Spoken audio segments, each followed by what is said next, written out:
Day in my life as a graduate student of Campo ng Bulalakaw National High School.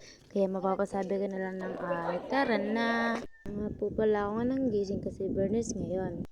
Tapos ay naligo po agad ako at nagkain. Suot lang ako niya ng sapatos at palabas na rin ako ng bahay. Hintay ko na lang pala sila Danica at Angela kasi baka malit kami. 7:30 na yan.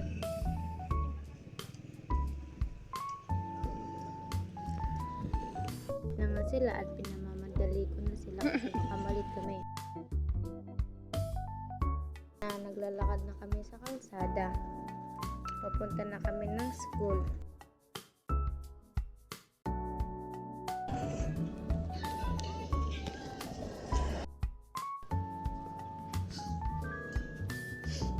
Ay, kaswit. Sana all. Dahil nyo na po, maputik po talaga dito. Shout out naman po sa mayor namin dyan. Huy!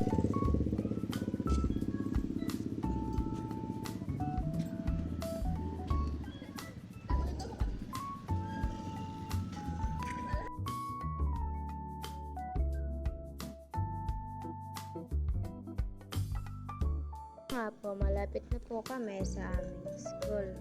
Kunting paglalakad na lang, makakarating na rin kami.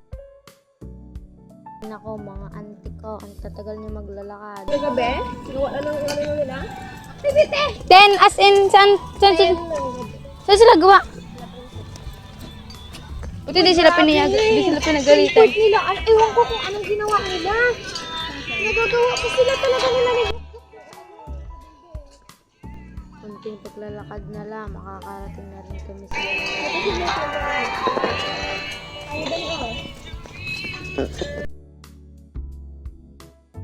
Ayan na, dito na kami sa may gate namin.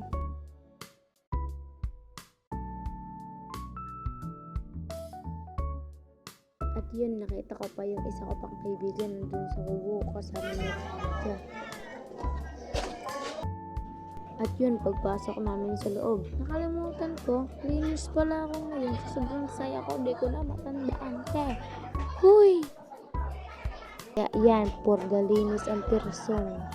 Meron man siyang kasamang cleaners, pero di naman nagalinis. Pag-game ilang alam. Shoutout kay Ralph Perez dyan. Ba naman sa bangko, ako pa rin yung pinag-ayos. Sirap talaga, walang pakiramdam Cleaners na cleaners, di man lang nag-igib o kaya nagwalis. Ako pa talaga hinintay. Buti na lang, may mabait akong kaklase, si Ana Marie. Tinulungan pa rin ako kahit masama yung mood niya ngayon. Pero nakangiti. Angela, dumalo na naman. Yan naman pala yung mga kaklase ko. Yan siya, sila yan. Yan mga boys, yan, shoutout sa inyo. Mga kupal, sila yan, mga girls.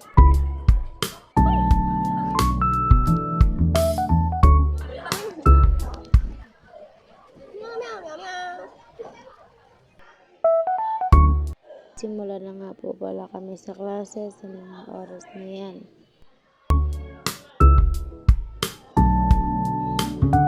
Second period na nga po pala ako nakapag-video kasi nung first period po namin ay nakikinig ako kay madam. Sa math kasi, ewan lang. Go, Danica, kaya mo yan. Mga oras po na yun ay third period na po namin. Medyo na late po si Madam Joanne kaya nakapag-video po ulit ako.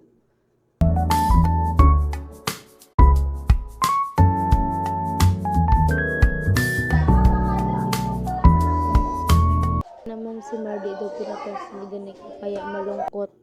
Huy! Ganyan talaga kami kagulo kapag late yung mga teacher namin.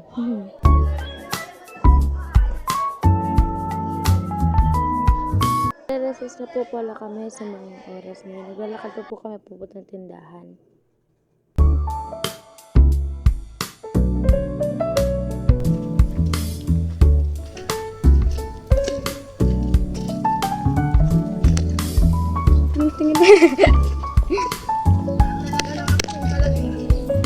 Uy, ganun talaga pag magandang malambi. Yung pisirap pa, yan.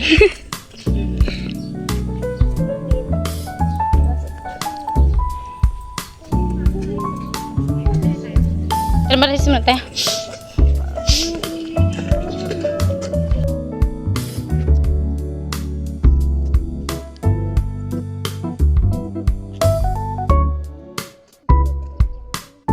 Yun na. Recess na.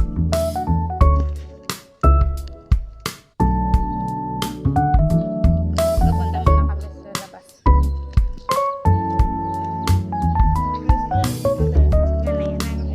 Aray ka. Utusan kasi kami ni madam na ihatid daw yung cellphone niya doon sa bahay nila.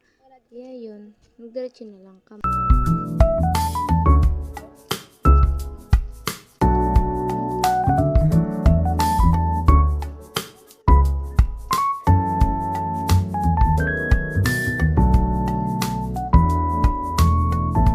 Ramen.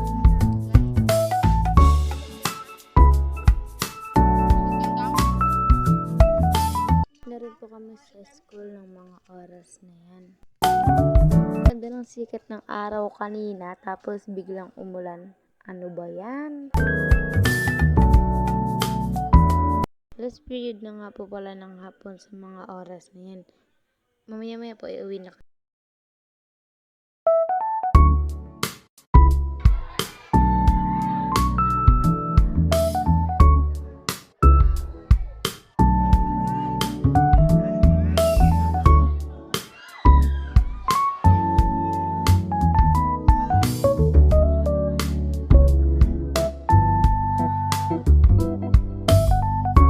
Yan na nga po pala namin sa mga oras na yan.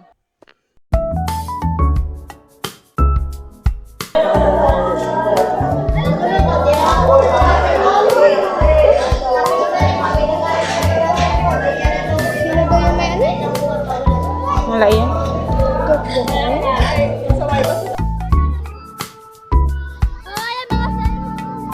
Yun lang. Thanks for watching. Babu!